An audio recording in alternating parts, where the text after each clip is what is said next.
Bueno, pero es parcialmente, ¿verdad? No, en cuanto al despacho, yo no soy fundadora de Facebook Morín. Si quieres, Ok, la pongo yo. tuvimos un pequeño error, pero déjenme, les doy aquí. Gracias, Lili, por salvarme. Parece que esta mañana no me ayudó la tecnología. Se me cuatrapearon las presentaciones, pero les presento a Liliana Lara mientras ella nos ayuda. Sí, discúlpanos, Susana Elena, vamos a pedir cambio, no te preocupes. Tomamos nota de sus comentarios. Mil disculpas, esto no nos pasa seguido. Gracias. Liliana Lara, contadora pública certificada por el Colegio de Contadores Públicos de México, egresada de la Universidad Popular Autónoma del Estado de Puebla. Lili es especialista en consultoría, contabilidad, administración, gobierno corporativo, control interno, compliance y administración de riesgos. Dentro de su experiencia laboral, ahora sí, porque sí te ubico muy bien, sí, en tu semblanza, Lili, es socia fundadora del despacho EPAE Corporación. Actualmente es consultora en administración de riesgos, control interno y gobierno corporativo. Ha colaborado en KPMG Cárdenas Dosal, Banco Nacional de México, Seguros Banamex Aegon, entre otros. Actualmente se dedica a la auditoría interna, capacitación y consultoría empresarial. Lili forma parte de la red de consultores para micro, pequeñas y medianas empresas de la Dirección de Desarrollo Empresarial y Asistencia Técnica de Nacional Financiera. Muchísimas gracias, Lili, por salvarme con esta semblanza. Algo me pasó el día de hoy con la presentación. Les pido una disculpa a todos. No nos pasa seguido. En los dos webinars que estamos presentando al día, es muy raro que nos pase y les agradezco mucho su comprensión. Te dejo aquí los controles, Lili. Estoy al pendiente de todos por el chat. Perfecto, muchas gracias, George. No pasa nada, es algo normal y es parte de esta historia de la tema de tecnología. Bueno, pues vamos a dar inicio a nuestra sesión de hoy. Buenos días, bienvenidos a todos. Como bien dice Jorge, todo por el chat, porque pues sí, afortunadamente habemos muchas personas conectadas el día de hoy. Bueno, nuestra sesión de hoy, ¿de qué va a tratar? Vamos a ver entre hoy y mañana el tema de cumplimiento normativo y fiscal. Es un tema aparentemente sencillo, que a veces me ha tocado ver con los clientes que dicen, no, sí tengo todo cubierto, ¿no? Pero cuando empiezas a explorar todo lo que implica el tema normativo y fiscal, te das cuenta que a veces no tienes muchas cosas y que pues hay que invertirle un poco de tiempo para trabajarlo, ¿verdad? Entonces, bueno, hoy nos vamos a enfocar a esta parte. Decimos, bueno, ¿cuál es nuestro objetivo? Determinar los aspectos relevantes en el marco legal de la empresa, aspectos legales, fiscales, laborales, comerciales, ambientales y de seguridad. Vamos a ver esos 5 rubros en estos 2 días. Con el objetivo de que, pues, de que cumplamos con nuestras obligaciones en el ámbito federal, estatal y municipal, ¿verdad? Porque a veces nada más pensamos que vamos a trabajar con los temas fiscales y nos quedamos a veces a medias, ¿no? Para presentar las declaraciones. Pero, ¿qué creen? Que no, que hay mucho más que cuidar en todos los aspectos.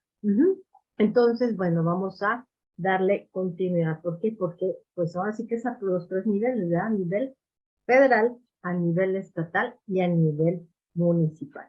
Bueno, dentro de lo que nos toca ver hoy es precisamente, hoy nos vamos a enfocar a los legales y fiscales. Y mañana vamos a ver comerciales, laborales, ambientales y de seguridad. Bueno, ¿por qué estar en la legalidad? Esto es algo bien importante. Fíjense, cuando seguramente les pasó cuando decidieron empezar su negocio o quien quiere empezar un negocio, cuando hablamos de la etapa del emprendimiento, a veces estamos tan emocionados porque si vamos a por fin cristalizar un sueño, vamos a poner un negocio, vamos a hacer algo, pero se nos olvida que hay temas normativos importantes que cubrir y a veces por no hacerlo se tiene que cerrar el negocio o son multas muy caras con la autoridad. Entonces, pues ahí es donde nosotros tenemos que poner especial cuidado. Pregunta, ¿me escuchan bien? sino para poner los audífonos. Por ahí escuché una participante, porque luego a veces es su propio audio, sino para ya poner los audífonos. Jorge, no sé cómo me escucho. Ya nada más tú indícame. Se escuchó un poquito bajito, Lili, pero se escucha. Ah, ok. Voy a, si quieres, pongo los audífonos para que se escuche mejor. Muchas gracias. ¿Ya se escucha mejor? Hola, hola. Parece que sí. Sí, se escucha Ah, muy bien. perfecto. Muy bien. Bueno, entonces decimos, ¿por qué es importante estar en la legalidad? Porque es parte de una cultura, ¿ok? Es en beneficio para nosotros como dueño de negocio, beneficio para nuestros colaboradores, para los grupos de interés, ¿verdad? Y, pues, por supuesto, para las autoridades que son más recaudadoras para usar los impuestos en lo que corresponda. Esto me ayuda a simplificar las operaciones del negocio, me quito muchos dolores de cabeza, ¿verdad? Favorece mucho la imagen reputacional y social del negocio, ¿verdad? Porque incluso colaboradores dicen, yo quiero trabajar con ellos porque ellos sí están dentro de la legalidad, no como esas tristes historias que escuchamos que incluso puede haber un accidente, algo, y pues el patrón nunca respondió, ¿no?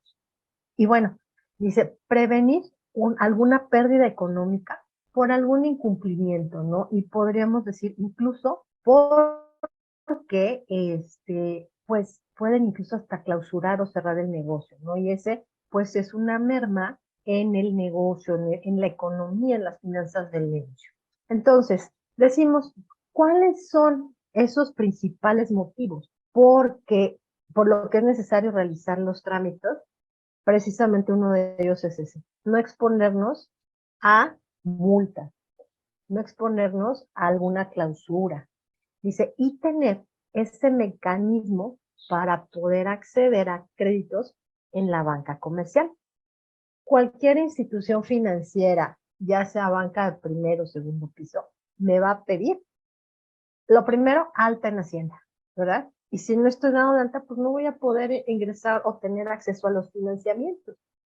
Y de ahí quizá a lo mejor tenga que presentar alguna información complementaria, si algo tengo que ver con la autoridad de salud, pues quizá a lo mejor algún registro, algo que eso, y si no lo tengo, pues va a entorpecer de alguna manera mi proceso ante alguien. Por ejemplo, decíamos ante alguna institución financiera.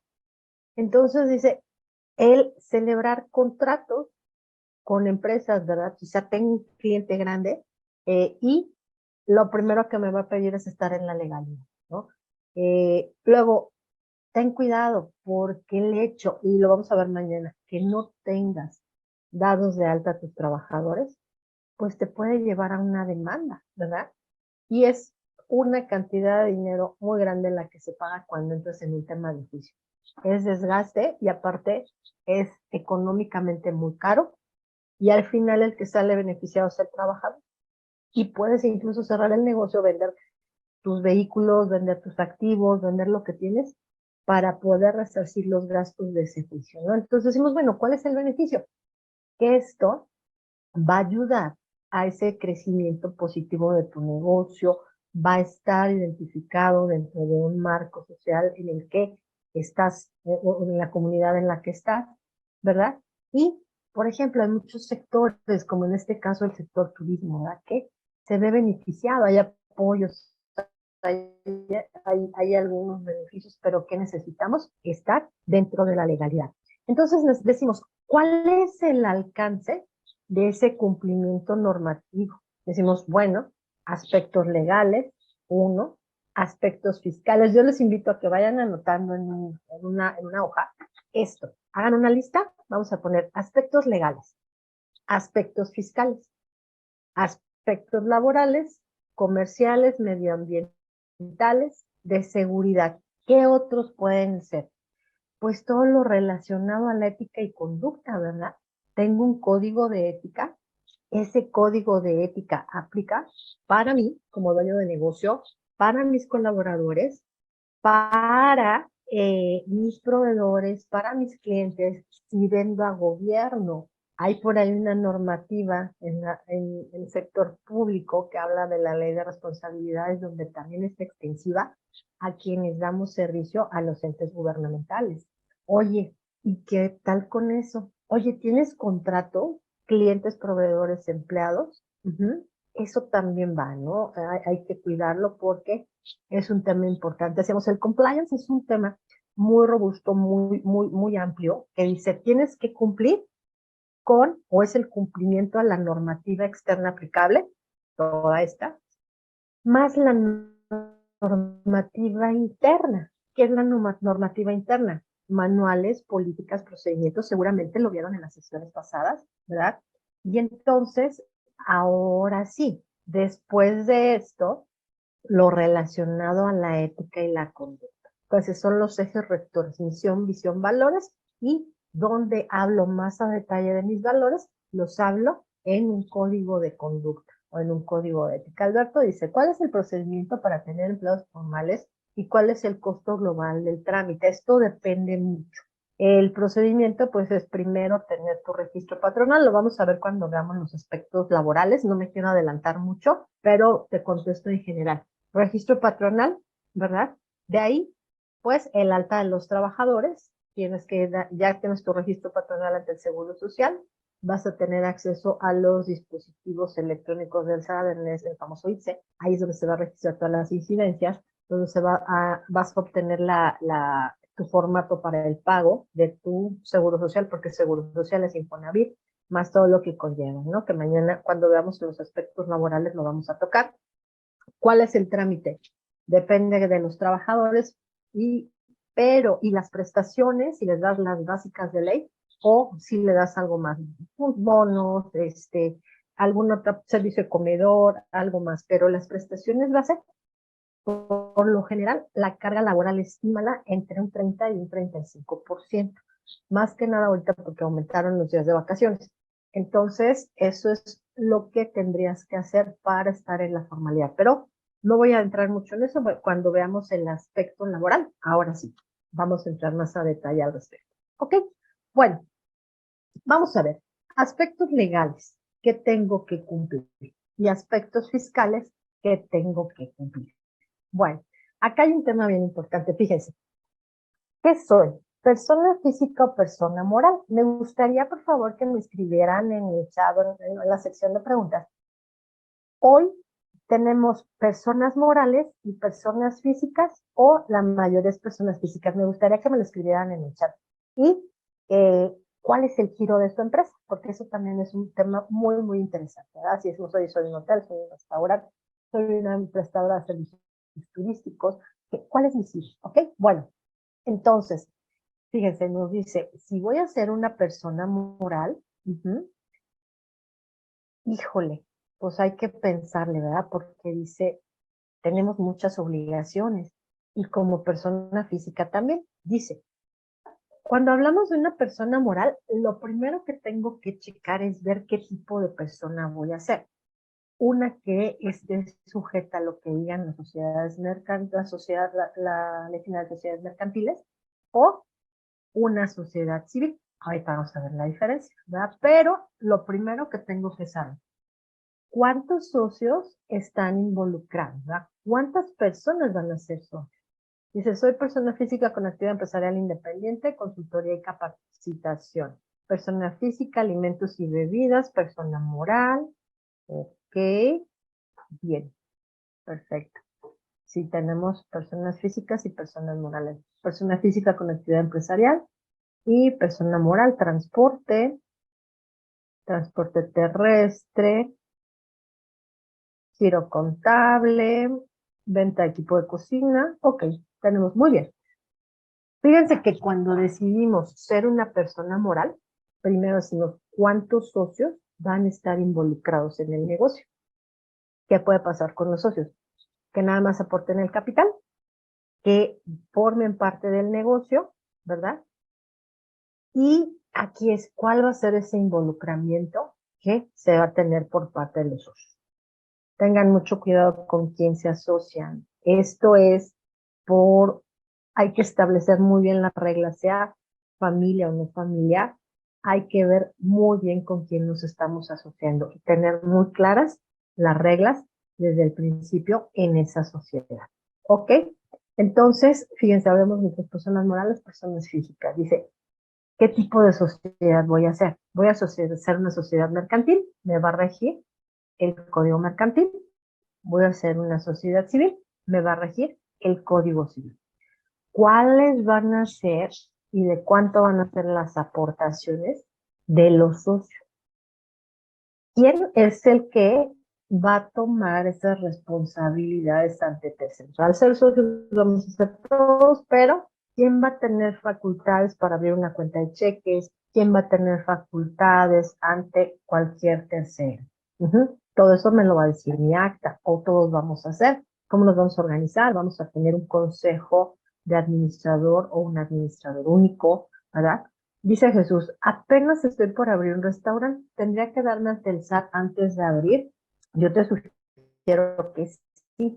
¿Por qué? Porque todos tus gastos operativos puedes pedir tu factura y lo vas a deducir de impuestos, ¿sale? Entonces sí, yo te recomendaría que sí, Jesús. Desde el día 1 puede llegar un cliente y puede pedirte una factura.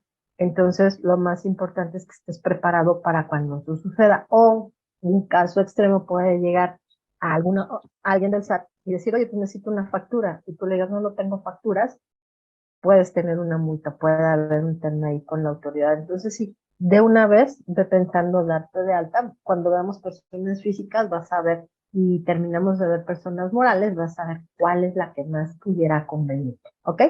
Bueno, entonces, en el acta se establecen los poderes o facultades de los socios. Así es. Por eso decimos, oye, ¿quién va a tener facultad de qué? Por responsabilidad ante terceros, quién puede abrir una cuenta de cheques, y ya después, ya en el banco, pues ya se habla si puede ser mancomunada, si puede ser indistinto, cuenta mancomunada, firmas indistintas y demás.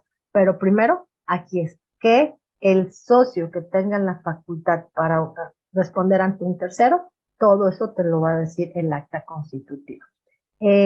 Así es, sí, Ismael, ahí en el acta se establecen los poderes o las facultades de los socios. Dice Lucero, si se realiza un acta constitutiva en mi trabajo, queda en el acta como apoderado con facultades administrativas.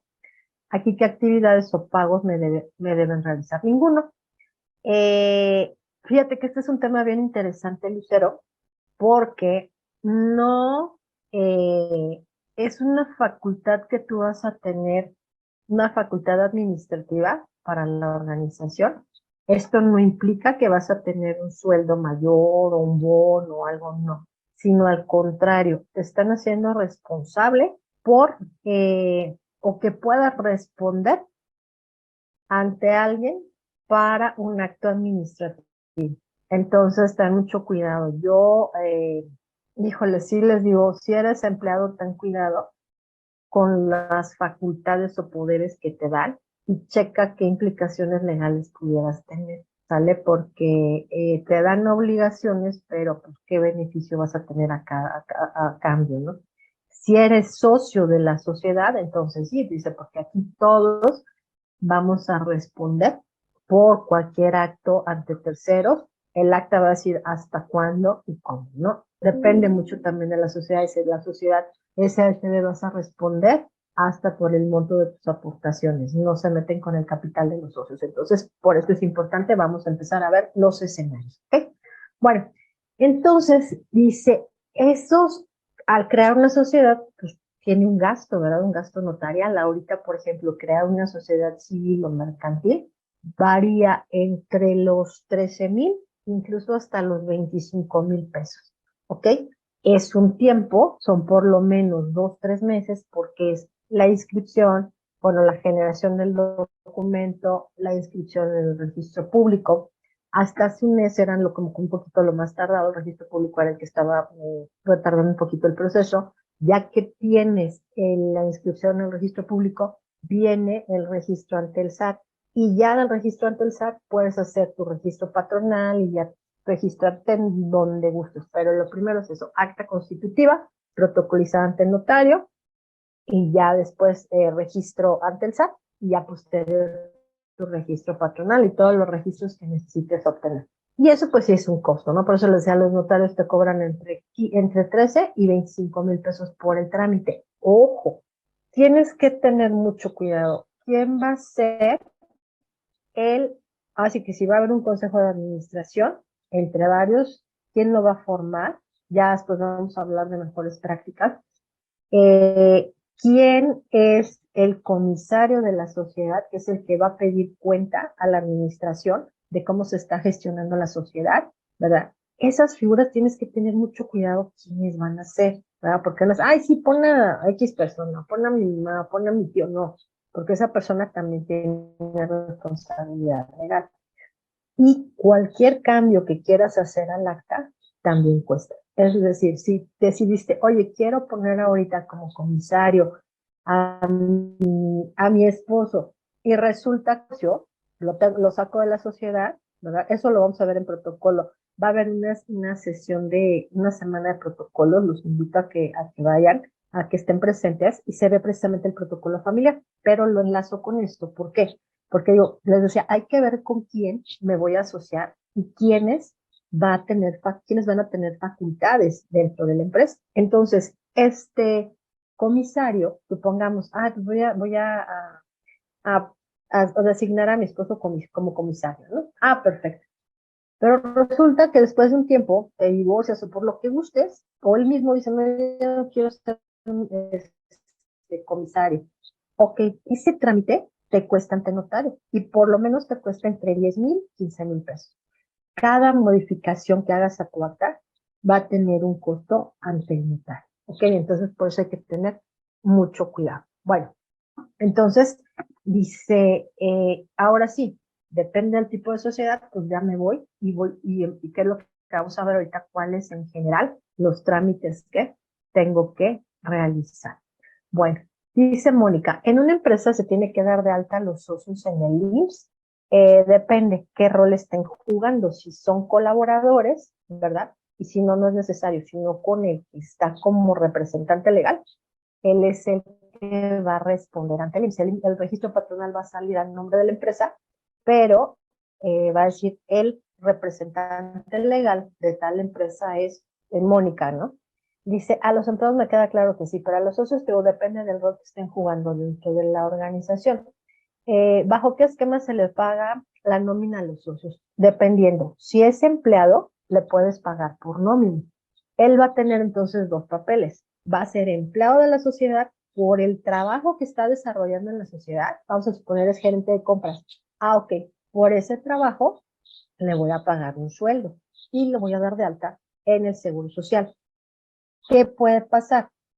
Al único que no puedo dar de alta en el Seguro Social como empleado es al apoderado legal o al administrador único, en caso de que fuera administrador único. Él sí no puede ser dado de alta como colaborador. A él le tengo que manejar un esquema de honorario y tener un contrato en el que le digo, por el servicio que estás prestando de administrador o de representante legal, vas a tener un sueldo, ahí sí, pero no como nómina, sino como honorario. El SAT maneja la figura de asimilada a salario también para los socios que por alguna causa a lo mejor saben que ya se jubiló, si no, yo no quiero saber nada ya tengo mi pensión, todo, pero pues sí necesito mi honorario, entonces le puedes pagar bajo ese esquema. Pero eso ya hay muchas peculiaridades, entonces en general es eso. El apoderado legal también es colaborador, puede ser, ¿sí? Les decía, hay empresas que a los colaboradores los hacen apoderados legales. Entonces, ahí es cuestión y ahí no les dan algún beneficio, ahí es por el sueldo que te estoy dando esta nueva responsabilidad. Es darles una responsabilidad adicional, pero no les pagan extra. ¿Ok? Asistente anónimo. Ay, ojalá nos pudieras poner tu nombre. Tratándose de una persona quien va a construir casa habitación, ¿es obligatorio registrarse ante el SAT? Claro que sí. ¿Por qué? Porque habría que ver cuál va a ser tu régimen, si vas a ser persona física con actividad empresarial, ¿verdad? En el SAT vas a decir, oye, voy a construir, habría que ver si tu actividad es aceptada o te van a decir, no, tienes que ser forzosamente una constructora. Dice, no cuenta con arquitectos, solo son albañiles. Sus ingresos son donativos de sus hijos quienes sí declaran impuestos. Ah, fíjate que hay varios temas bien interesantes. Esa persona, sus hijos le dieron dinero y dice, vamos a construir casas. Somos albañiles o contratamos los albañiles. Uno, en una obra, a los trabajadores se les tiene que dar de alta por obra determinada. ¿Por qué? ¿Qué pasa si a ese señor que tiene los donativos de sus hijos están en la obra y se le cae un albañil y se muere y no está dado de alta ante el Seguro Social? Eso es algo bien delicado. Por eso, cuando decidimos hacer alguna actividad o emprender algo, hay que ver qué tenemos que hacer. Sí, puede ser persona física con actividad empresarial, si es que sí, ok, entonces voy a mi registro patronal, digo cuál va a ser mi actividad y de ahí se determina, te ponen en un rango de riesgo laboral y de ahí determinan cuánto te va a tocar pagar de cuota obrero patronal. Pero sí tiene que estar todo bajo la formalidad. No puede ser de manera informal, asistente anónimo. Entonces sí, hay que tener mucho cuidado. Y a esa persona que recibe el dinero, por un lado, digo, por un lado como tema laboral, pero por otro lado, el SAT le va a decir, oye, ¿y de dónde sacaste el dinero para construir? Porque cuando vendas vas a tener una ganancia. ¿Y quién lo está declarando? ¿Quién es el que va a recibir ese beneficio y por qué no le estás dando la parte que le corresponde al SAT? Que es, estamos obligados a pagar un impuesto sobre la renta, que es un impuesto sobre el ingreso que generamos. Entonces sí hay que tener mucho cuidado con esa figura, ¿ok? Bueno, dice Mónica, bajo el esquema, los socios, bueno, ya hablamos. Diferencia entre apoderado legal y administrador único. Administrador único, te dice, ¿cómo vas a administrar la sociedad? Va a ser un consejo de administración, ajá. La toma de decisiones va a estar colegiada por un grupo de personas que es el máximo órgano de una sociedad, ¿verdad? O sea, hablemos de una SDCB, hablemos. Y dicen, no, no vamos a tener, porque nada más somos dos socios. Entonces, pues un consejo de administración, quizá más adelante sí, invitamos a independientes que sean miembros del consejo de administración, pero por ahorita no, nada más somos dos socios o tres o cuatro, pero no nos queremos meter en consejo de administración. Queremos que uno de nosotros sea el administrador único y es el que va a tener las facultades para poder designar poderes a alguien más, que ese es un apoderado legal. ¿Poder de qué tienes? Para actos de dominio, para poder general, para actos administrativos, ¿para qué tienes poder? Les invito a que eso lo vean en la Ley General de Sociedades Mercantiles, ¿ok? Ok. No es para, no es para rentar, es para vivir ellos mismos, solo una casa. Yo te aconsejaría que mejor lo vean con alguien que sí que hacer eso, porque sí te van a pedir, y justo cuando hay trabajadores, se cuida mucho que estén protegidos y estén dados de alta ante el Seguro Social. Entonces, si quieres empezar así la obra, con que se vengan los albañiles y empiecen a trabajar y demás, sí puedes tener un tema. Entonces, mejor busca con quién se pueda hacer, ¿no? Don Nancy, no te podemos escuchar si nos agregas, si nos ayudas a escribir en el chat. El comisario es la persona que se encarga de vigilar que se cumpla el objeto social. Él es el, como digamos, le vamos a llamarlo así, el abogado del diablo que va a estar al pendiente, que el manejo del capital, que va a pedir cuenta de las finanzas de la empresa, va a pedir estados financieros, va a saber, va a querer saber cuál es la situación financiera de la empresa, porque él a la vez le va a dar cuenta a los socios o accionistas de cómo se está gestionando la sociedad. Dice, ¿en qué momento se da la inhabilidad dentro de un acta constitutiva? Cuando decides cerrar tu sociedad. Cuando decides ya no más esta sociedad, tienes que entrar a el cierre y entonces tienes que ir con notario para que dé de baja esa sociedad. Implica muchos temas con el notario, más todo lo que implica con el SAT. Ese se llama proceso de liquidación. ¿Ok? O inhabilitado para ejercer actos de comercio, de acuerdo a lo que diga el Código de Comercio, ¿no? Por malas prácticas, entonces a lo mejor es un tema legal diferente. Puede ser dado no, él no, ni el administrador único, él no te lo acepta. Él va a ser el representante, pero si tú vas a la ventanilla del Seguro Social y dices, oye, quiero dar de alta como trabajador, te dicen, no, él no puede ser trabajador porque él es el administrador único. Ellos dicen, es como juez y parte, pero no te lo aceptan, no aceptan el trámite en el Seguro Social. Ok, bueno, ahora ya dice, hay que elegir qué tipo de sociedad vamos a tener y ahora sí, cuáles son las obligaciones fiscales de acuerdo a lo que quiero o a lo que estoy constituido. Entonces decimos, bueno, vamos a tener dos maneras. Nos podemos constituir como personas físicas, ¿verdad? Eso es, las decisiones al manejo y a la administración del negocio van a recaer en una persona. Y la persona moral, pues es un grupo de personas, ¿verdad? Que se une para poner un negocio y se crea bajo una sociedad. A ver, entonces dice por acá Minerva, a los socios se les paga solo por honorarios si no trabajan dentro de la empresa, depende. A ver, un socio puede aportar capital. Ah, ok, yo nada más aporto capital, pero no me interesa trabajar en la sociedad. Entonces a mí me vas a dar utilidades, ¿ok? Ese es un esquema y ese tiene un tratamiento legal y fiscal. Soy socio y soy el administrador único. Ah, ok, te voy a pagar un honorario por administrar la sociedad. Perfecto. Soy socio y soy trabajador. Soy gerente de compras, gerente de logística. Te voy a dar, aquí sí te puedo dar de alta en la nómina, te voy a hacer un contrato por ese trabajo y te pago. Esos serían los esquemas que o con los que vas a trabajar, Minerva, principalmente, ¿ok? Pero al final todos los socios, o sea, trabajen en la sociedad o no, van a tener derecho a recibir utilidades y hay un tratamiento fiscal específico para el reparto de utilidades a socios, ¿ok? Bueno,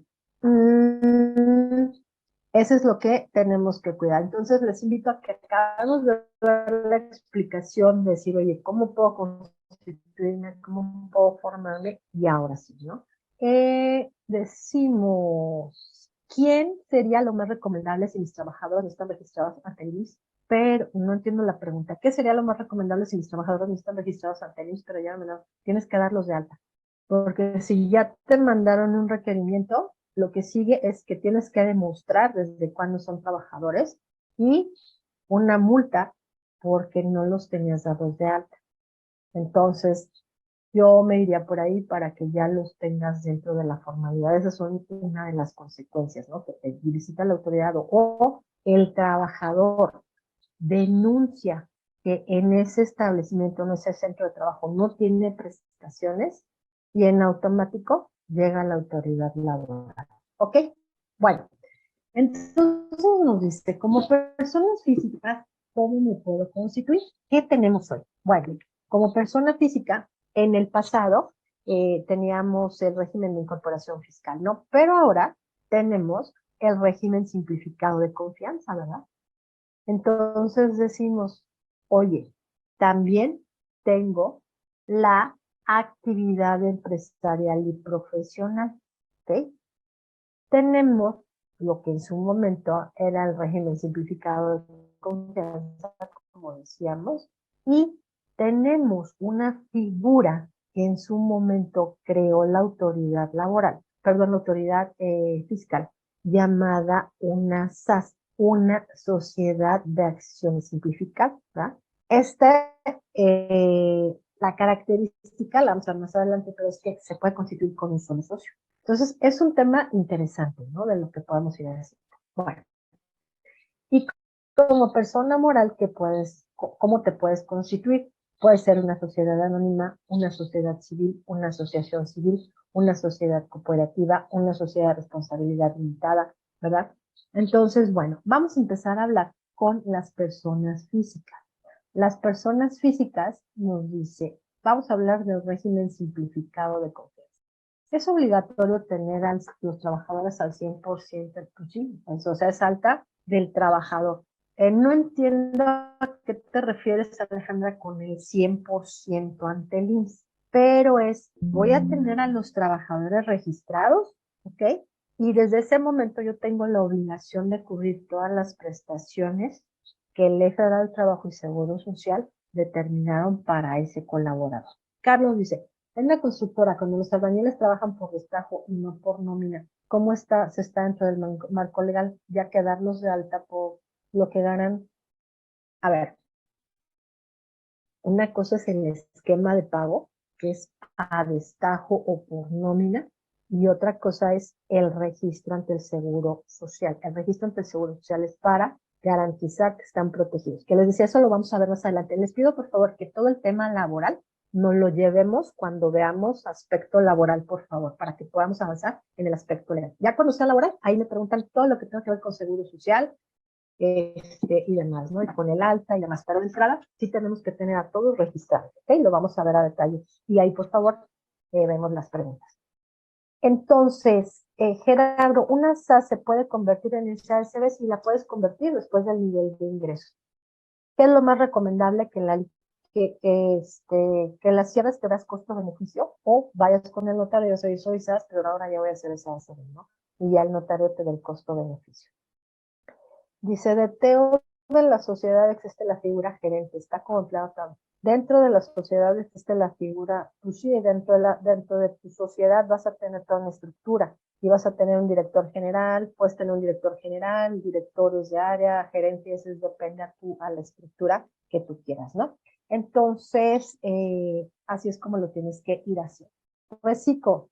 Pues el 1.25% depende, quizá a lo mejor es el nivel de impuesto que vas a pagar sobre los ingresos que vas a tener. ¿Ok? Bueno, entonces decíamos, régimen simplificado de confianza. Ahora sí, dice, este es una simplificación administrativa que creó la autoridad fiscal para el pago del impuesto sobre la renta, ¿verdad? Que sea muy sencillo, que sea rápido, que sea eficaz. Dice, el objetivo de este esquema, pues es la reducción de la tasa del impuesto para que la persona que tenga menos ingreso pague menos, ¿verdad? Dice, esto está orientado a personas físicas que reciben ingresos anuales menores a 3.5 millones de pesos, ¿verdad? Dice, facturados. ¿Qué quiere decir? Que debo de facturar mis ingresos para que el SAT sepa que estoy en los 3.5 millones de pesos. Dice, conforme a su actividad económica, ¿quién puede estar en el reciclo? A, personas con actividad empresarial y profesional, los que estaban en régimen de incorporación fiscal, quien se dedique al arrendamiento como persona física y quien se dedique a las actividades agrícolas, ganaderas, pesqueras y silvícolas, ¿verdad? Entonces dice, ellos pueden ser régimen simplificado de confianza. Es a partir del 2022, las personas que están en este esquema están obligados a pagar entre el 1 y el 2.5% del impuesto en relación a sus ingresos. Dice, estas pequeñas tasas, los contribuyentes no podrán deducir ningún tipo de gastos. Y hay que tener mucho cuidado. Acuérdense, nosotros vamos a pagar, personas físicas, personas morales, de entrada, impuestos sobre la renta, ¿verdad? Y de acuerdo a tu actividad, la tasa del IVA, 16%, ¿verdad? 0% o excedente. Si vendes medicinas, pues tasa cero, las medicinas están tasadas al 0%. Si eres un agricultor, pues tu producto no está sujeto a la ley del IVA, ¿verdad? Y si estás en zona fronteriza, pues la tasa es diferente. Entonces, la ley del impuesto sobre la renta dice, si tuviste ingresos de 10,000 pesos, sobre eso te voy a calcular y tu impuesto sobre la renta va a ser entre el 1% y el 2.5% de esos 10,000 pesos, ¿verdad? Entonces, este régimen va a considerar los ingresos facturados y cobrados. Y le dice, no, bajo el impuesto sobre la renta, no te voy a considerar ningún gasto para deducir. Ojo, impuesto sobre la renta, ¿vale? Ok, bueno. Pero resulta que también esa persona que está para el régimen simplificado de confianza está sujeto o es sujeto del IVA, ¿verdad? Ok, dice, entonces, aquí se debe de determinar el impuesto calculando el IVA causado y el IVA acreditable. ¿Esto qué quiere decir? Si tú facturaste, vendiste 10,000 pesos, pues ahí hay un IVA por esos 10,000 pesos, ¿verdad?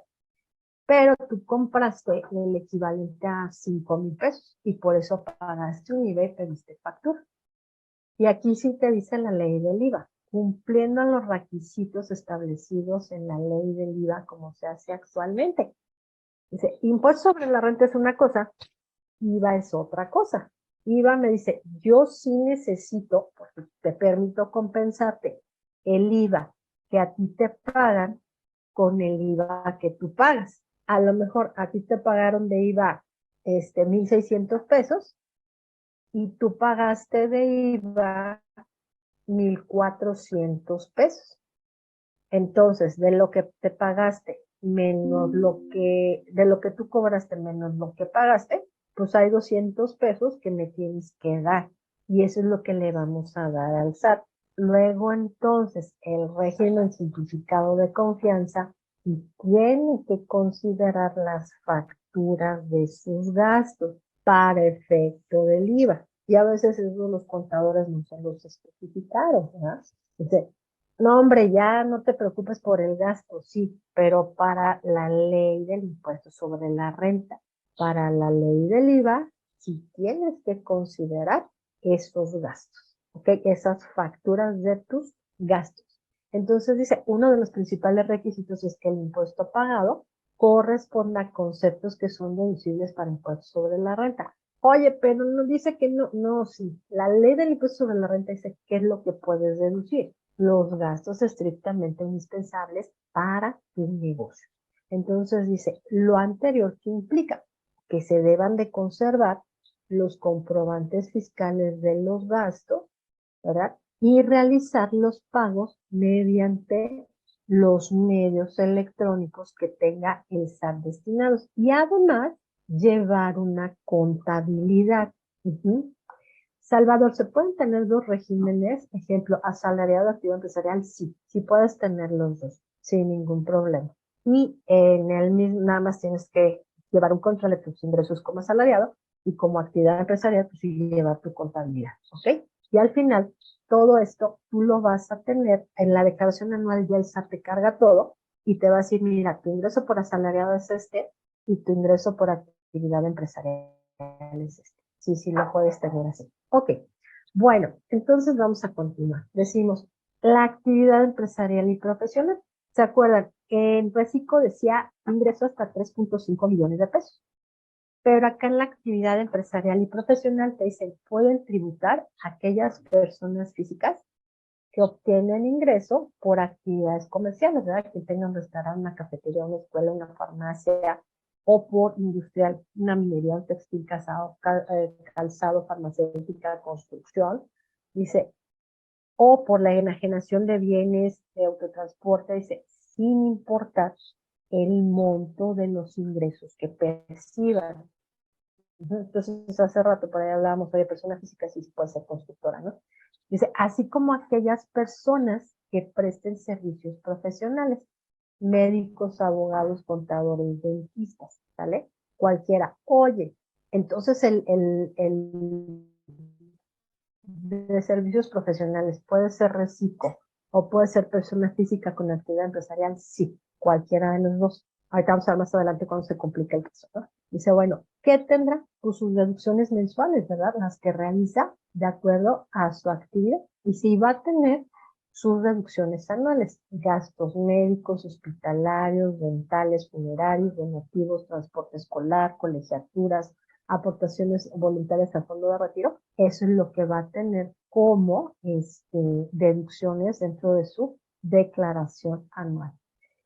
Daniel, sí, un médico puede estar en reciclo, sí, te digo, sí, solo sí, pues no superen los 3,5 millones de pesos, pero ojo, ahí te va una excepción. Si el médico es socio de una SADCB, ¿verdad? O de alguna sociedad mercantil, él no puede estar en reciclo porque es una de las limitantes del régimen simplificado de confianza. Dice, si eres socio de alguna sociedad mercantil o civil, no puedes estar en reciclo. Tienes que estar en persona física con actividad empresarial y profesional. A esas son las limitantes que el reciclo te va a dar. Ajá, entonces, cualquier profesional que sea socio de una sociedad no puede ser reciclo. Forzosamente va a ser persona física con actividad empresarial. Bueno, entonces, y esto de las deducciones, les ustedes piden la factura y el SAT ya en sus algoritmos ya tiene registrado en su declaración anual se nos va a presentar. Estas son declaraciones mensuales, estas son declaraciones anuales. ¿Qué es lo que se tiene que trabajar aquí? Bueno, que mis declaraciones mensuales deduzcan lo que la ley me dice que puedo deducir. No voy a meter gastos, honorarios médicos para mi declaración mensual, sino solo, sí, voy a pedir mi factura, ¿verdad? Porque se hizo el gasto ahorita. Le pagué al gastroenterólogo su honorario de 1,000 pesos. Ok, pido mi factura, a ver, gastroenterólogo, dame mi factura, y eso ya queda registrado en el SAT como un gasto, pero yo no lo voy a meter a mi declaración mensual. Eso se reserva para la declaración anual, pero si tengo que pedir mi factura, pues ya me voy hasta la anual, que va a ser en abril de 2024, y quiero una factura de 2023, eso es imposible. Por eso incluso ya los negocios te dicen, si quieres facturas al momento o máximo 72 horas o dentro del mes, ¿verdad? Pero ya, si uso un gasto del mes de junio, ya no te lo puedo facturar en el mes de junio, ¿ok? Entonces hay que tener mucho cuidado con eso. Bueno, hablamos. Régimen de incorporación fiscal. Dice, este régimen es para las personas físicas con actividad empresarial que obtienen ingresos, dice, hasta 2 millones de pesos al mes, ¿verdad? Y se presentó el aviso de actualización ante el SAT en 2022. Dijo, oye, si estás en reciclo, ojo, hoy no, perdón, en RIF, hoy no, ya nos vamos a llamar reciclo. Pero si me presentas un aviso en 2022 donde me dices que quieres seguir en RIF, porque todavía te faltan algunos años para tener los beneficios del RIF, avísame para que te siga respetando ese régimen. Si no te cambio, ¿ok? Bueno, entonces ahí queda. Dice, adicionalmente, se pueden obtener ingresos porque una persona física, por sueldos o salarios, por asimilado a salario, por arrendamiento, ¿verdad? De casa, habitación o local comercial, por intereses. A lo mejor tiene una casa, la renta, ok, sobre eso vas a tener esa actividad de arrendamiento de casa, habitación o local comercial. Ojo, no eres inmobiliaria, tienes un local, una casa, 2 locales, 2 casas, pero ya si tienes más, ya entonces tendrías que ser un inmobiliario, ¿ok? Hay que tener cuidado con eso. Y el ingreso por plataformas tecnológicas. Si te dedicas a dar cursos en línea, hacer actividades en internet, a todos los que ganan por los likes que les dan en TikTok, en redes sociales y todo, pues están acá en plataformas tecnológicas, o todo lo que tenga que ver con reparto de algo por redes o plataformas, vas a pagar impuestos al respecto, ¿no? Dice, lo anterior, siempre que tus ingresos en conjunto, pues no excedan de 2 millones, ¿verdad? En cuanto a este resto. Bueno, entonces decimos, recordemos, en efecto se podía tributar hasta los 10 años, ¿verdad? Y ahora sí, dice, o te pasas a régimen simplificado de confianza, que fue lo que hizo el SAT, pasó a muchos al reciclo, o te quedas como persona física con actividad empresarial y profesional. Bueno, dice, ahora sí la SAS, la sociedad simplificada, que nos dice, ok, los pequeños comerciantes de unidad entran ahorita en el régimen simplificado de confianza porque el ingreso no es mayor a los 3,5 millones que dice la autoridad. Entonces ellos entran en él. Antes era RIF, hoy es el régimen simplificado de confianza. Bueno, luego surge una figura, el SAT crea una figura que se llama la SAS. ¿Esto qué es? Pues es una sociedad, ¿verdad? Su nombre lo dice, sociedad de acciones simplificadas, ¿verdad? ¿Qué quiere decir esto? Déjenme pedir que apaguen el aire porque hace mucho ruido.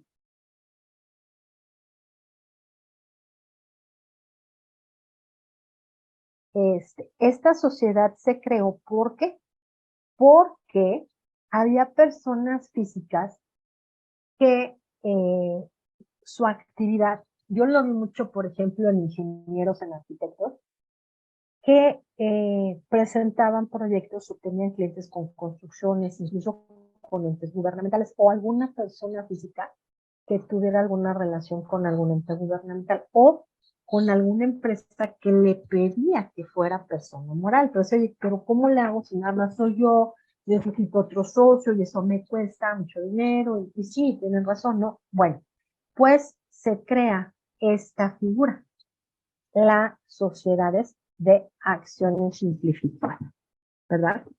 Entonces, por acá me preguntan, vamos a ver, ¿podrían regresar a la anterior? Al anterior, ¿qué régimen? Habría que ver, no sé si me pudieras dar mayor luz, Ismael, o a la pregunta. Dice Paulina, ¿aún está vigente en la SAS? La Sociedad de Acciones Simplificadas sí, está vigente, no ha perdido su vigencia, precisamente por lo mismo que es una facilidad administrativa, ahorita vamos a platicar de ello. Persona física se puede pasar a régimen simplificado, a reciclos y régimen simplificado de confianza sí se podría pasar, dependiendo cuál es, pero habría que ver si ahorita te lo permite la autoridad. Hay que ver mucho el régimen en el que estás actualmente, por qué te pasaría a hacer reciclo, si cumples con todo lo que el reciclo pide, y si la autoridad te dice si lo puedes hacer ahorita o por la característica que traes del régimen, te tienes que esperar a enero, donde hizo el año pasado, dio la facilidad, y este año, dice, si quieres estar en reciclo, me tienes que presentar un documento en el que me manifiestas que te quieres cambiar a este régimen. ¿Ok? Bueno, la anterior diapositiva. ¿Esta?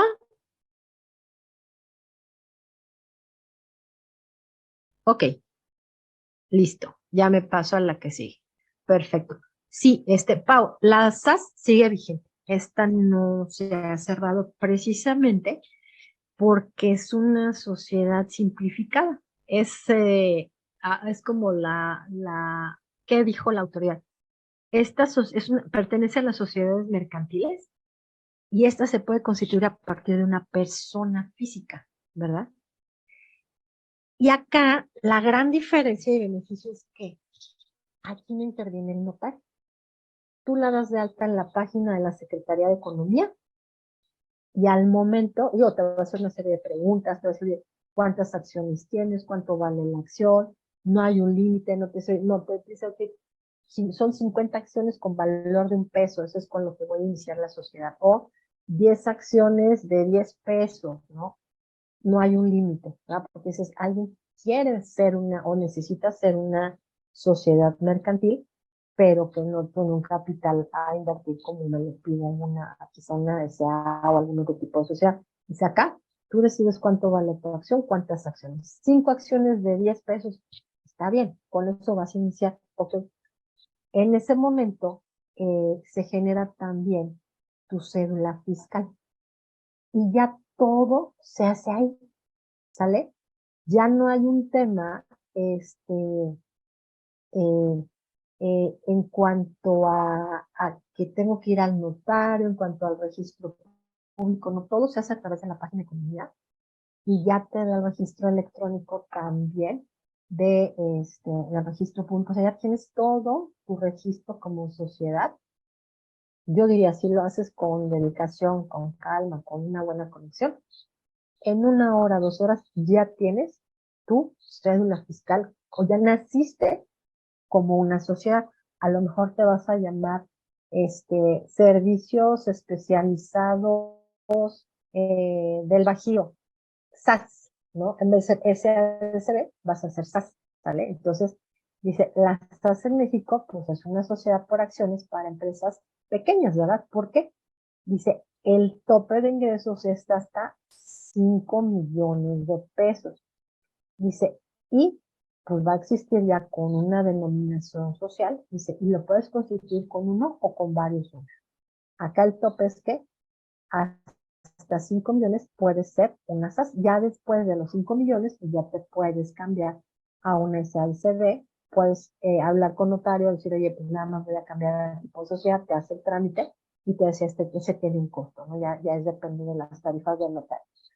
Entonces, dice, para hacer este trámite, dice, pues vas a contar con una autorización ante la Secretaría de Economía. Yo les recomiendo, llévense como 4 o 5 nombres, porque en ese momento lo registras y ahí vas a decir, o la página te va a decir, no, este nombre ya está, este nombre no lo puedes usar, o algo así. Llévate 4 o 5 opciones para que alguna de esas sea la que se tome como la de algo. Hay muchos que desde la primera opción del nombre ya queda registrado, ¿no? Ese, por ejemplo, empresa, sociedad de acciones simplificado, empresa SAS, ¿no? Entonces ya tú darás el nombre. Para la SAS se realiza un acta constitutiva, ¿no? Se hace, la misma página ya es como un formato establecido y te lo va a dar, al momento que te des de alta, te va a dar tu estatuto, ¿no? Pero sí te va a dar un acta, porque con esa te va a dar tu acta, te va a dar tu cédula fiscal para que con eso puedas ir al banco y abras tu cuenta. Eso sí, con mucho gusto, Pau. Ok, bueno, dice requisitos para la SAS. Firma electrónica de todos los, si eres todo solo tú, pues tu firma electrónica, pero si más personas van a ser parte de la sociedad, pues la firma electrónica de los accionistas, porque es donde todos van a firmar electrónicamente. Dice que alguno de los accionistas cuente con la autorización de la denominación de la sociedad, que esa se obtiene en línea. Uno es el que hace la consulta, obtiene el nombre, y ya con eso ya, si tú eres el socio, te va a hacer como ser listo, ¿no?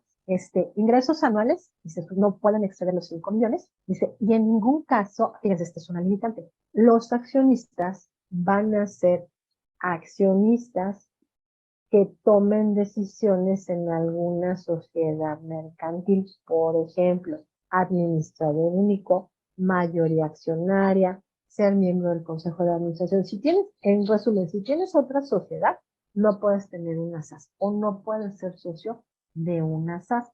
Entonces, estos son los pequeños detalles que tenemos que analizar cuando tenemos o decidimos crear una empresa o una sociedad o cómo es que lo tengo que hacer. Un vendedor ambulante debe registrarte ante el SAT siendo un negocio familiar, pues depende.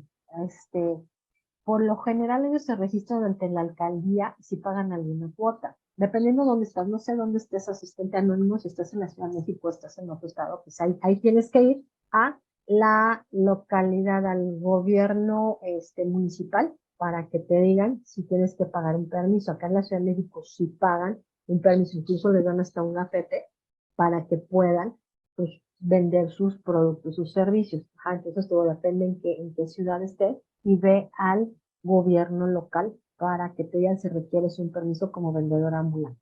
Dice, la autorización de uso de nombre o marca ante la Secretaría de Economía se hace en línea. Todo el trámite de una SAS se hace en la página de la Secretaría de Economía.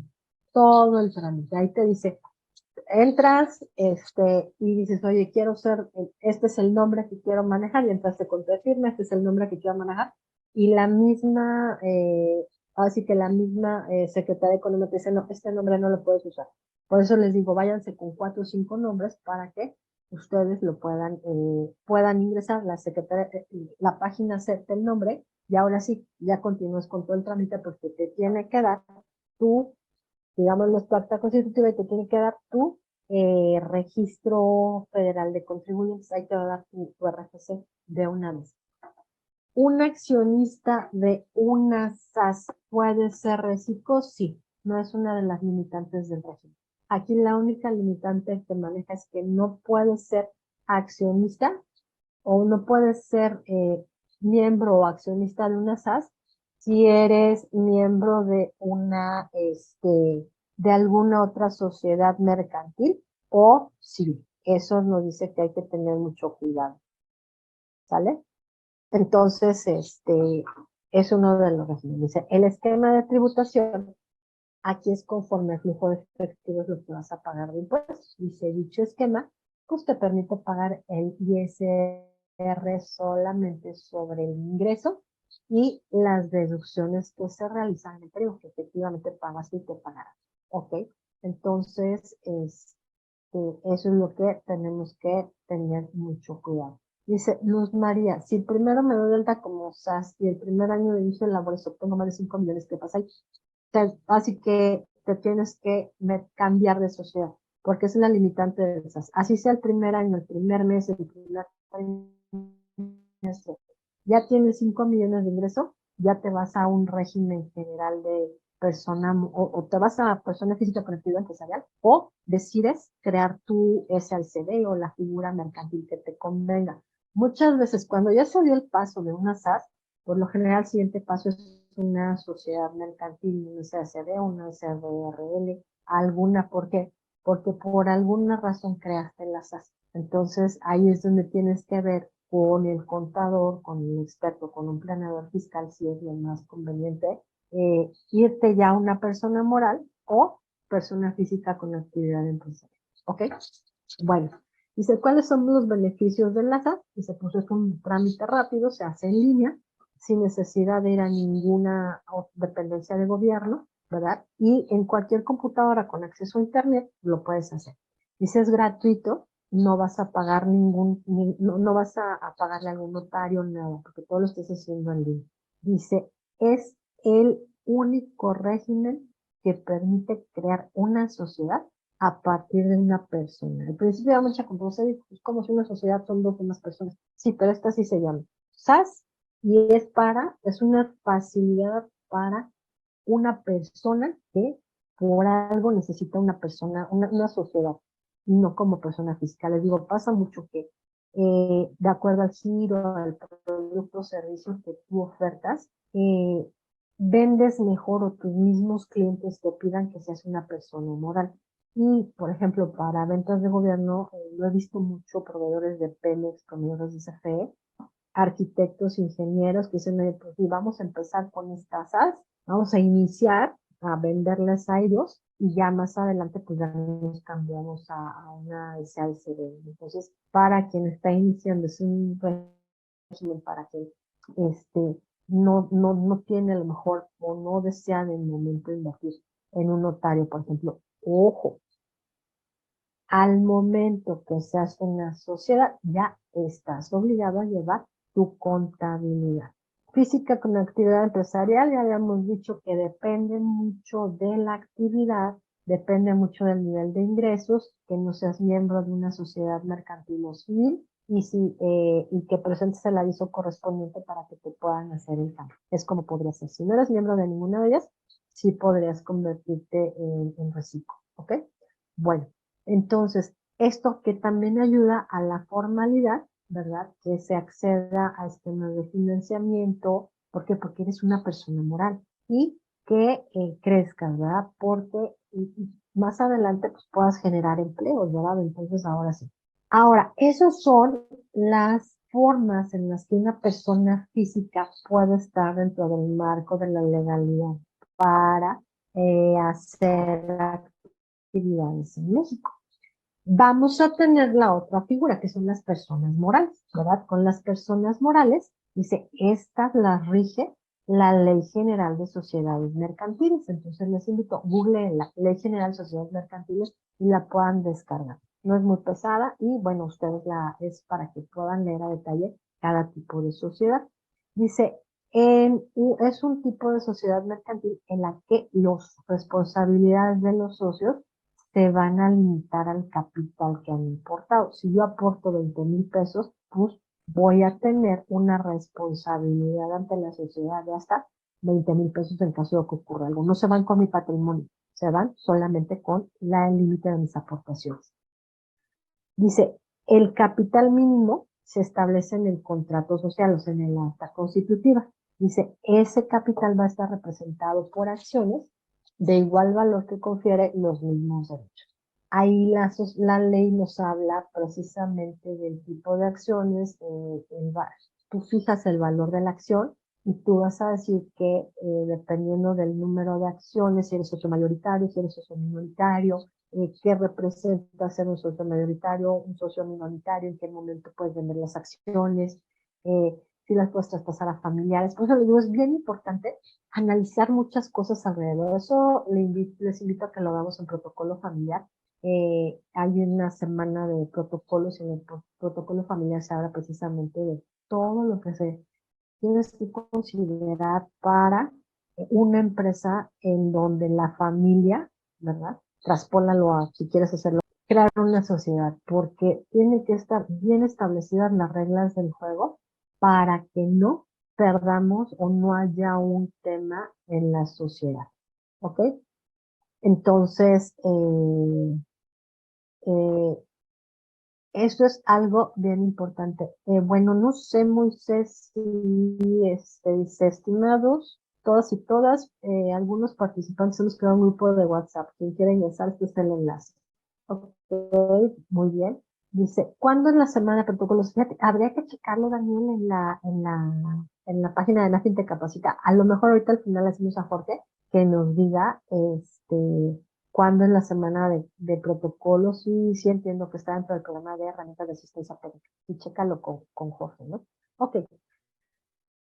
Ahorita Jorge nos diga al final. Bueno, entonces dice, la sociedad anónima, el órgano de mayor jerarquía, pues es la asamblea de accionistas. ¿Se acuerdan que hace rato decíamos, hay toda una escritura? Sí, dice que pueden ser, y estos accionistas van a la ley de sociedad,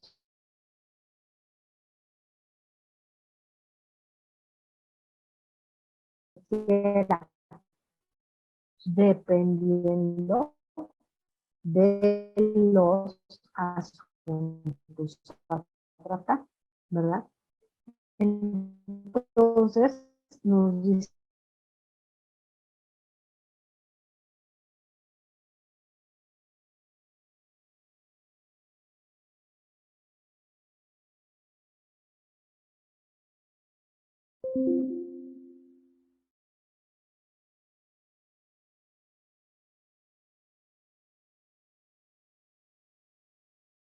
Un segundito, estamos teniendo un poquito de problemas de conexión con Liliana. Espero que en un segundito se pueda reintegrar. Aquí parece que ya estamos. Lili, ahí vas. ¿Tienes el micrófono en mute? ya, así como que me sacó, ya volvió a entrar. Ya, tuvimos un Entonces pequeño les problemita. decía, Gracias. ok, les decía que, este, nos dice, la sociedad mercantil, dice, puedes, ay Dios, espérame, dame un segundo, que no sé qué le moví acá, ahorita que nos sacó. Ok, dice que tienes que celebrar tus asambleas por lo menos una vez al año en la ordinaria. Debes de llevar un libro de actas. En ese libro de actas se van a vaciar todos los acuerdos, ¿verdad?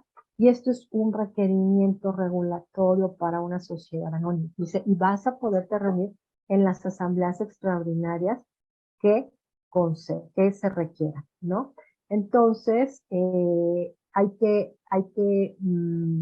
checarlo. Si quiero ser una sociedad anónima, insisto. El libro es un libro que compras en el Office Depot y es un libro, tamaño, eh, hoja profesional, un poquito más grande.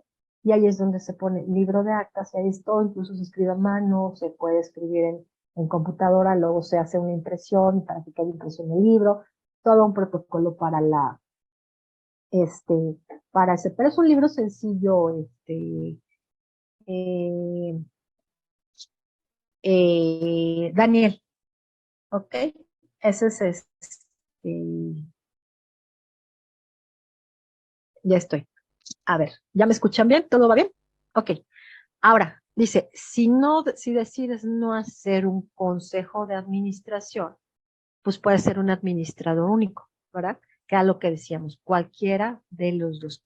Pero recuerden que el consejo de administración es el máximo órgano de una sociedad. Él es al que la dirección general le va a rendir cuenta o de la administración del negocio, y el director general al final es el que va a darle cuenta al consejo de administración de cómo se está gestionando la operación, y también al comisario, porque son figuras que me dice la que me pide la sociedad anónima. ¿Ah? Dice, entonces, dice, los socios se van a encontrar obligados únicamente al pago de sus acciones.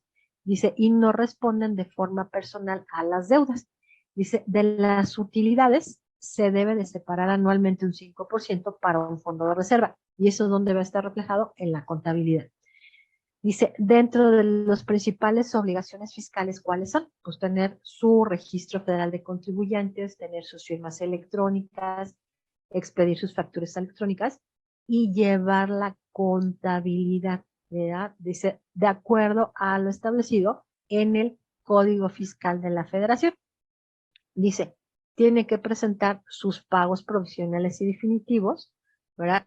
Y realizar las retenciones que correspondan al impuesto sobre la renta, al impuesto al valor agregado, ¿verdad? Él va a contar ingresos menos deducciones autorizadas y demás. No, no son las bitácoras, Doris, las bitácoras es otra cosa, pero ese se llama tal cual, libro de actas de asamblea. Ajá, ese es como se llama el libro. Entonces dice, formular sus estados financieros, llevar registro de inventarios, determinar la utilidad, si hay trabajadores, determinar el pago de utilidades anual, llevar control de inventarios y ver o estar al pendiente y registrar en la contabilidad pues, esos futuros aumentos de capital. Les invito, vayan a la Ley General de Sociedades Mercantiles, ahí van a encontrar todas las sociedades que pueden estar inscritas en México. Eso nos va a llevar, si lo hacemos en un curso, nos va a llevar 2 días, pero entonces pueden ustedes checarlo acá. Entonces, si me voy a la persona moral, otra forma son las sociedades civiles, ¿verdad? Esta la rige el Código Civil, tanto federal como estatal. Y esta es una sociedad que se espera una remuneración por sus servicios, ¿verdad? Entonces, si me voy al título 11 del Código Civil Federal, ¿verdad?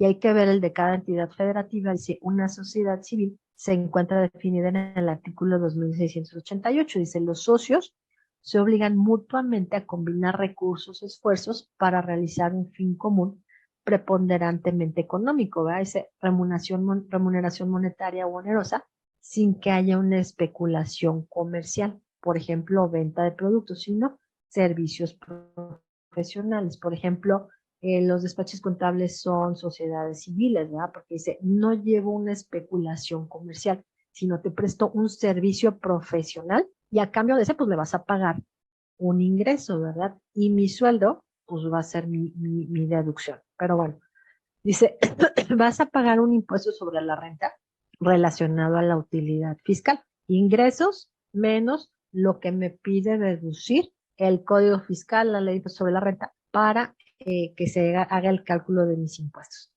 Entonces dice, ojo, tenemos otra figura que son las asociaciones civiles. Acá, sociedades civiles por lo general son grupo de profesionistas que se constituyen bajo una SC, ¿no? Y las asociaciones civiles, dice, ellas no van a perseguir un fin de lucro. Igual, la rige el Código Civil Federal y el Código Civil del Estado que corresponde. Ellos están en el artículo 2670. Dice, y ellos, su característica es que van a desarrollar actividades educativas, religiosas, culturales, de investigación, de arte, y para que se pueda realizar cualquier actividad. Por eso, por ejemplo, si ven alguna escuela particular, van a encontrar como AC, como SC, como AC, como alguna asociación religiosa, lo van a encontrar como una AC, un deportivo, algo de salud, de investigación, de artes, siempre las van a encontrar como una asociación civil, porque es la figura que les corresponde. ¿Ok? Bueno, otra figura interesante es la de sociedades cooperativas, ¿verdad? Este es un grupo de personas que tienen un fin común, que se unen para satisfacer la necesidad de la comunidad en la que están, ¿verdad? Entonces, dice, puedes tener sociedades de producción, de distribución, de consumo Dice, y dependiendo, o incluso de servicios financieros, ¿verdad? Entonces, aquí es dependiendo del tipo de sociedad cooperativa, pues vas a tener tus peculiaridades. Por ejemplo, si eres de consumo, dice, los miembros se unieron para obtener realizar un intercambio de bienes o servicios entre ellos, ¿verdad? Dice, el único objetivo de esta sociedad es de acceder a esos beneficios y no vender, ellos no realizan venta. Entonces, dice, esto perdería la esencia de la sociedad cooperativa y entonces se vuelve en una sociedad mercantil, porque sí tendría pues un tema ahí de especulación comercial. Dice, tienes otra que es la de producción. Ellos se van a unir para hacer un trabajo en común, ¿verdad? Y ellos van a aportar su trabajo físico, su trabajo intelectual, dice, independientemente de la producción que realicen. Ellos sí pueden vender sus productos. Dice, y si eres de ahorro o préstamo, a ti, aparte de que te va a regir, a las tres nos va a regir la Ley General de Sociedades Cooperativas, pero también la sociedad cooperativa de ahorro y préstamo va a tener que cumplir ante la ley que rija el sistema financiero mexicano, que en este caso es lo que diga la Comisión Nacional Bancaria y de Valores. Dice, oye, si eres una sociedad de ahorro y préstamo, tienes que cumplirme con todo esto, ¿no? Dice, dentro de las características de una sociedad cooperativa, ¿cuál va a ser? Pues que vas a satisfacer las necesidades de un cliente, ¿verdad? Dice, esto es lo que tú vas a cuidar, que esa es la esencia de tu razón de ser, ¿no? Se unen para cubrir las necesidades personales o de un grupo, dice, incluso dice, si eres una industrial, para satisfacer las necesidades de un sector.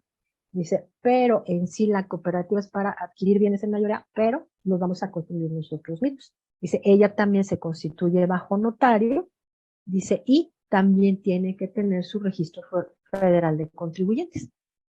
Dice, dentro de las características de la cooperativa que vamos a encontrar, dice, pues, que haya un incremento del patrimonio, los socios determinarán si este se va a repartir, ¿verdad? Y aquí sí es, acá no se rige como en las mercantiles, que de acuerdo a tus acciones son los números de votos que vas a tener, no. Acá es, todos los socios tienen derecho a un voto. Así has aportado más o menos a la cooperativa, tú tienes derecho a un voto. Entonces dice, ¿cómo la constituyes? Con un mínimo de 5 socios, dice, ellos deben de ser mayores de edad, dice, y deben de contar con ese uso o goce de sus derechos, ¿verdad? Dice, ¿y cuál va a ser el beneficio? Pues al final, los repartos de bienes van a ser de una forma equitativa, ¿verdad? Si hablamos de una industrial, dice, pues depende del trabajo que hayas realizado, es lo que te va a corresponder. Otra figura muy interesante dentro de las sociedades mercantiles está la sociedad de responsabilidad limitada, ¿verdad? Dice, es en aquella, esta no tiene tantas obligaciones como la sociedad anónima, ¿verdad? Dice, igual vas a tener, o tu responsabilidad va a ser hasta el monto de tus aportaciones. Dice, entonces, igual, esta la vas a constituir ante el notario. Dice, pero esta, el máximo de socios que puedes tener es hasta 50, ¿verdad? Ojo, aquí sí tenemos que ser muy cuidadosos con la sociedad que vamos a elegir, porque puede ser no un traje a la medida, sino un traje que le quede grande a ese grupo de emprendedores o empresarios y a lo mejor tenga muchas obligaciones que le impliquen un costo elevado y que no le ayuda a lograr sus objetivos. Entonces sí se tiene que analizar muy bien si voy a ser persona moral, bajo qué tipo de sociedad quiero nacer, ¿no? Si una sociedad mercantil, si una sociedad civil, si es sociedad mercantil, ¿cuál de los tipos que hay? Decimos principalmente es la SADCB, la SA y la sociedad de responsabilidad limitada. Fíjense, dicen, aquí el capital mínimo es de 3,000 pesos. Dice, es necesario y obligatorio que hagan una aportación inicial. Dice, cuyo monto debe asentarse en los estatutos, igual que una sociedad, de una sociedad anónima. Dice, para la constitución se requiere al menos 2 socios y un máximo de 50. La SACB no tiene límite de máximo. Dice, esta sociedad va a ser operada por un gerente, un administrador o socios, que pueden ser socios o pueden ser personas ajenas a la sociedad. Dices, estos responsables serán designados por la Junta de Socios, ya sea de manera temporal o determinada.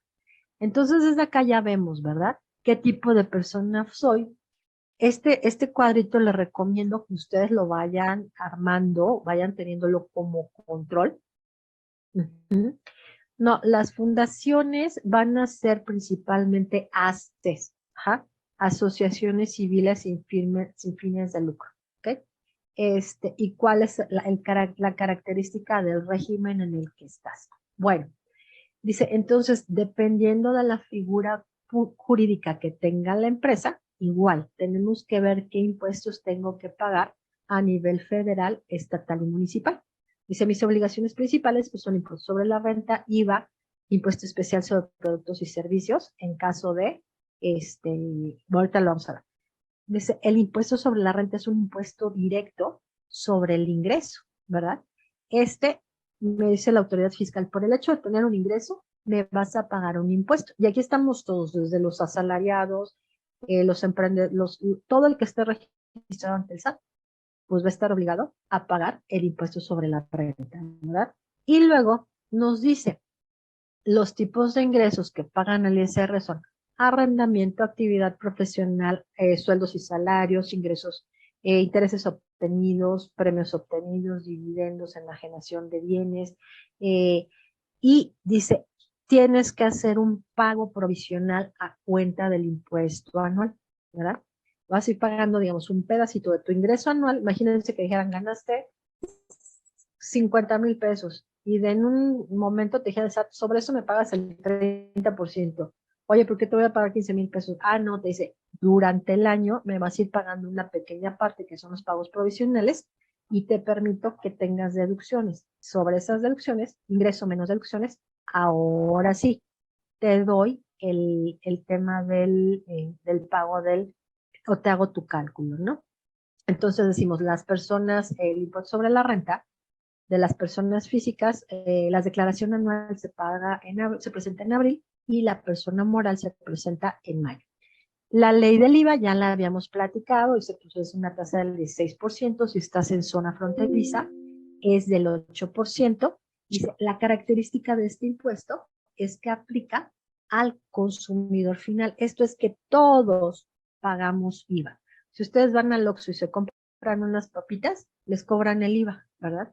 Entonces ya es otro tema con si quiero que me deduzcas, que me hagas una factura, entonces ya te abro cuánto es de IVA y te digo, supongamos las papitas te costaron, pagaste 16 pesos por ellas, entonces en tu factura va a decir 10 pesos de las papitas y 6 pesos del IVA, ¿no? Supongamos. Entonces, ahora sí, dice, va a haber tasa cero.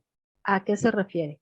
Dice, ¿cuándo vendemos animales, vegetales no industrializados, medicinas de patente, hielo, ixtle, palma, lechuguilla, ¿verdad? La venta de tractores, fertilizantes, todo lo que tiene que ver con el campo, oro,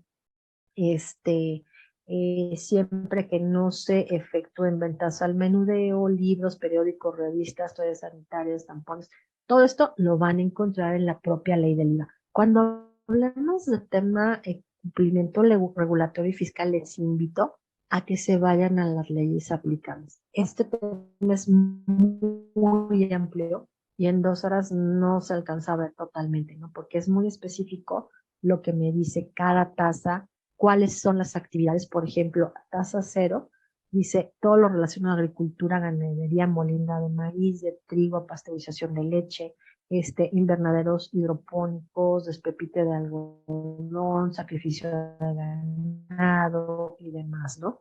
Uso goce temporal de maquinaria para la agricultura y la ganadería, para ver si hay alguna excepción del pago del impuesto, ¿no? Entonces dice, ten cuidado porque a lo mejor si vendo un ligote de oro, pues ese está exento del IVA, ¿no? Entonces decíamos, bueno, ¿y el IEPS? Sí, ¿quién paga IEPS? Bueno, todo lo pagamos si compramos bebidas con contenido alcohólico y cerveza, tabaco, cigarros, combustibles, refrescos, bebidas rehidratantes, hidratantes. Todo eso ya trae un IEPS y ese impuesto es muy caro. Entonces hay que tener que decir, eh, quien presenta las declaraciones, pues hay toda una serie de cumplimientos. También quien dentro de sus obligaciones fiscales está presentar a la autoridad la declaración del IEPS, pues tiene que también tener todas esas peculiaridades, ¿no? Pero también, quien compra unos cigarros está pagando IEPS, quien compra un refresco está pagando IEPS, quien compra gasolina está pagando el IEPS también, ¿ok? Bueno, entonces decimos, también aplica a todo lo relacionado a botanas, confiterías, chocolates, flanes, pudines, helados, alimentos preparados en base a cereales, cremas de cacahuate, avellana, todo eso lleva IEPS. Entonces, dice, ojo, porque también, pues tienes que, también viene desglosado, chequenlo, compren en el súper, en el Oxxo, y ahí va a venir desglosado lo que, los impuestos que corresponden. Entonces, ahora sí, ya puedo empezar a tener este control. Vamos a ver en la empresa turística.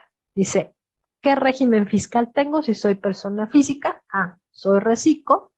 ¿Qué obligaciones tengo fiscales? Pues ante el SAT, pues impuestos sobre la renta, IVA y IEPS.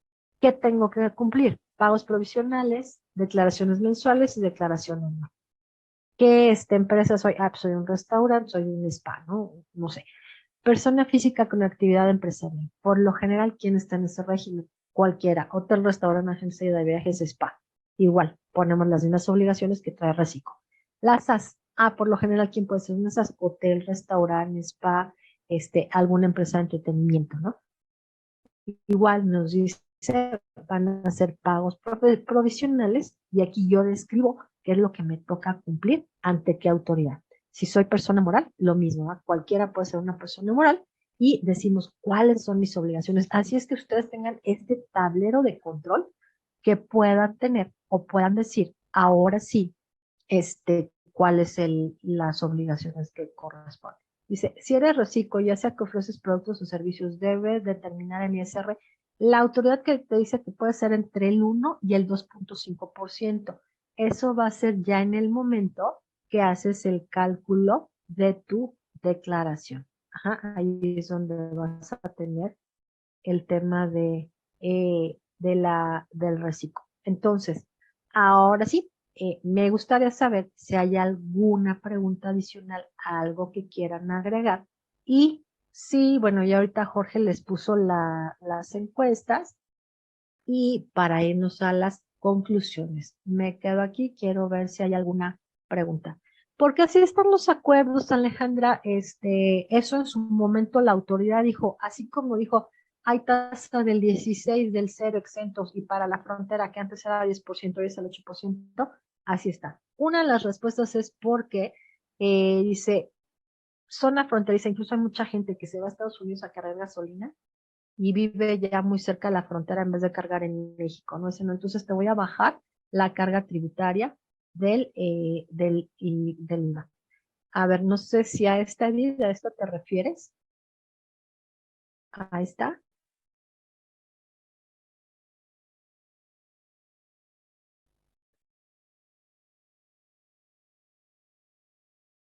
No sé si a esa está bien.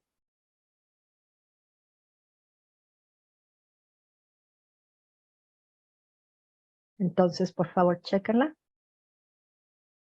Ok. Bueno, entonces yo les recomiendo mucho este control, este tablero de control para que identifiquen. Ahorita, ojo, vamos en régimen fiscal y tipo de sociedad o cómo es que me voy a registrar. Ujú. Entonces, ustedes lo pueden ir checando, ¿ok?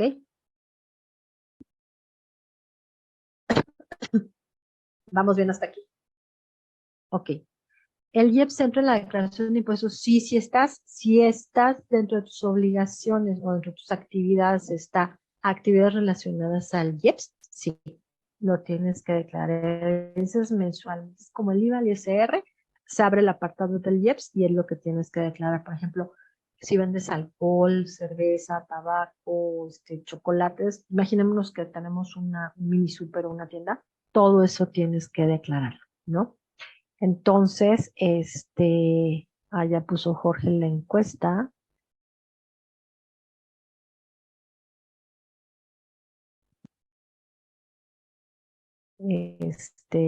Acá estamos.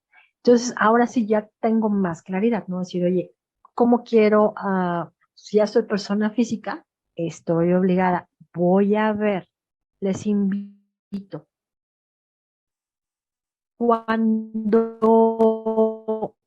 hablamos de entrar a las leyes, cuando en sobre la renta, la ley del IVA, los manda mucho al Código Fiscal de la Federación. Entonces háganse una tablita, ¿verdad? O sea, el impuesto sobre la renta, ley del IVA, artículo 2 me dice que debo de presentar una declaración. Y si no cumplo, ¿qué pasa? Pues puede haber una sanción. ¿Dónde está la sanción? La misma ley te dice que está en Código Fiscal, ¿verdad? Entonces es ahí donde tenemos que tener ese cuidado. Dice, si mi proveedor que es reciclo no determina el ISR, se considera como, no entendí la pregunta. Si es reciclo, te da factura y esa factura tú la vas a poder deducir. O sea, no entiendo la pregunta, Magda. Dice, si mi proveedor que es reciclo no determina el ISR, se considera como deducible. No, más bien acá, tu proveedor que es reciclo te tiene que dar una factura y esa factura tú la vas a deducir, ¿ok? Sí, no importa, ¿por qué? Porque él es reciclo, o sea, él no va a él no se le abre ese espacio del ISR por el beneficio fiscal que tiene. Ahora, eh, mm, no tiene que ver, no sé qué te vende, pero no tiene que ver el ISR de él. Él te va a entregar una factura con IVA, nada más. Si fuera transportista, si fuera algo, pues ahí sí hay un tema especial para el manejo del IVA, por ejemplo, pero no no sé a qué te refieres. O sea, si a ti nada más te va a dar una factura, como todos, donde viene el importe, el IVA y el total. Ahí no importa, no nos importa tanto su régimen. El 1.25% es lo que él va a pagar ante la autoridad de impuesto. Eso a ti como cliente pues no te afecta, no tiene alguna afectación para ti, ¿sale? Entonces, no sé si a eso nos referimos en la pregunta o hay algo más que quisieras preguntar. Pero si no, eso es independiente. A ti nada más con que te da tu factura con el IVA desglosado suficiente para que tú la puedas deducir de impuestos. ¿Ok? Bueno, si es conveniente algún donativo a hacer para deducir fiscalmente, puede ser que sí, ¿no? Así que depende. Tú tienes que ir llevando tu control de ingresos, egresos, más o menos a cuánto asciende tu impuesto anual, porque estas donaciones son principalmente cuando lo haces anual, para tu declaración anual y demás. Ahí tendrías que ir mediando, tendrías que ir viendo si te conviene o no. Ajá. Aquí más bien va por lo que tú quieras donar y si tienes un beneficio fiscal adelante, no como muchos que por tener el beneficio fiscal, pues ya terminé. Ahora, ¿qué repercusión legal tiene no emitir las facturas correspondientes a los ingresos del mes? A ver, ¿qué repercusión legal tiene no emitir las facturas correspondientes a los ingresos del mes? O al contrario, si no recibo a ver, una cosa es, la autoridad fiscal me dice, tienes que, acá hay una cosa, así que todo lo que cae en el banco, porque es la forma en que te va a fiscalizar, incluso lo que recibes en efectivo, ¿qué puede pasar? En estricta teoría, todo lo debemos de facturar, ¿sale? Entonces, vas a tener dos tipos de factura. El que te pidió factura, que sí está a nombre de Pedro Pérez, Juan López, etc. Y lo que no te pidieron factura, pues te dice la autoridad, tienes que hacerme la factura al público en general. Si no le facturas al SAT, te va a voltear y te va a decir, oye, me omitiste este ingreso. Decláramelo y aparte te voy a multar porque no me declaraste que esto había sido un ingreso. ¿Ok? Si yo no pido factura de mis gastos, pues si no puedo deducir de impuestos. ¿Sale?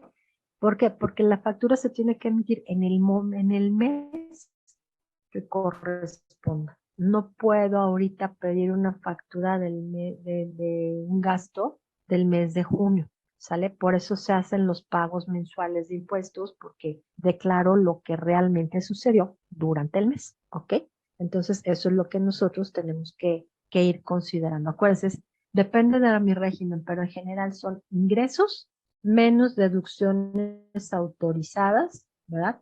Que puedo deducir. Ahora sí. Entonces decimos, cumplen con todos los requisitos fiscales 5,000, la base del impuesto son 5,000 pesos, ¿sale? Y de ahí, pues el SAT tiene las tablas, y todo ya está en la página, ya te hace el cálculo, pero tú tienes que verlo con tu contador, porque el contador sí tiene que realizar el cálculo de alguna manera, decirlo manual, para que ahora sí podamos realizar el pago de los impuestos, ¿ok? Entonces, hay que tener mucho cuidado con eso. Ahora, dice Ernesto, ¿qué criterios generales considera para decidir entre CASB y CDR? Las obligaciones. Eh, Tiene más obligaciones la SADC. Chécalo contra lo que diga la sociedad responsabilidad limitada. De entrada, es el tema del capital. Ajá, por lo general, la SADCB es un capital mayor y y el número de accionistas que son mayores. En la SDRL son menos capital y te dice, puede ser mínimo 2, máximo 50 socios, por ejemplo. Cierra esto, te invito a que nos vayamos a la ley. Ok. A ver, me voy a las conclusiones, ¿verdad? Y ahorita con todo gusto les apago la cámara. Ay, Dios.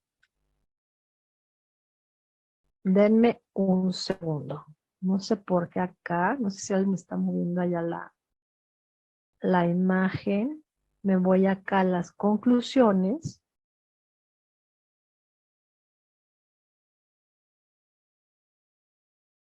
Vamos a ver qué está pasando acá.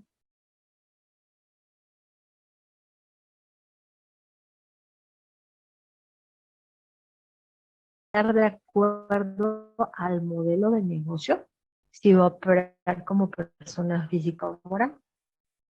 Dice, en caso de decidir formar una persona moral, es importante analizar qué tipo es la adecuada para mi negocio.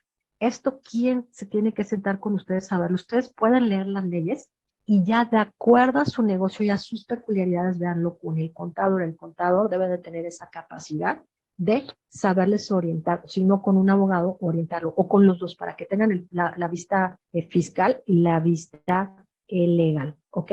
Dice, entonces, el conocer los diferentes impuestos y cómo aplican me va a ayudar a una planeación adecuada y evitar posibles multas y sanciones ante la autoridad. Ajá, entonces, ahora sí. Dice Magdalena, si trabajo con comprobantes de empleados, quienes a veces me pasan facturas de un mes distinto al que se trabaja, ¿tiene alguna repercusión? Por ejemplo, si estoy en el mes de julio y me mandan una de enero, ¿facturas de qué tipo? ¿Gastos de viaje? ¿Son viáticos? ¿Qué factura? ¿Qué factura te refieres? A ver, acá lo primero, algo apuntado bien importante. Eso lo vemos en el protocolo de riesgos, pero se lo platico aquí un poquito. Para nuestro negocio debemos de tener orden. ¿Esto qué es? ¿Cómo lo vas a solucionar? Hoy estoy en julio, ya presenté la declaración de enero, o sea, tiene que meter una complementaria, porque no va a haber simetría. Es un gasto que tú no estás declarando, pero alguien ya lo declaró como ingreso. Entonces sí tendrías que meter una complementaria. El orden que tenemos que meter aquí, ¿cuál es?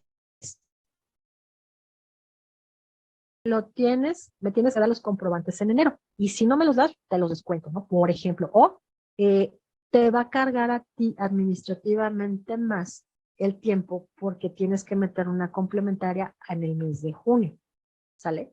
Porque ya en enero ya existió esa factura de enero. Entonces, el orden que es, saliste de viaje, me vas a entregar todos los comprobantes de egreso, ¿verdad? Para que si aplica un reembolso, te lo pueda reembolsar. pero si todo es reembolso, si no me los presentas en enero, ya no te reembolso nada. Y es como la gente se va acostumbrando. Le decía, es horrible. Eso le damos en el protocolo de riesgo. Bueno, se ha dado la palabra y el control de la pantalla a Jorge. Muchísimas gracias, Lili. Muchísimas gracias por tu participación del día de hoy. Les pedimos una disculpota por los detalles técnicos.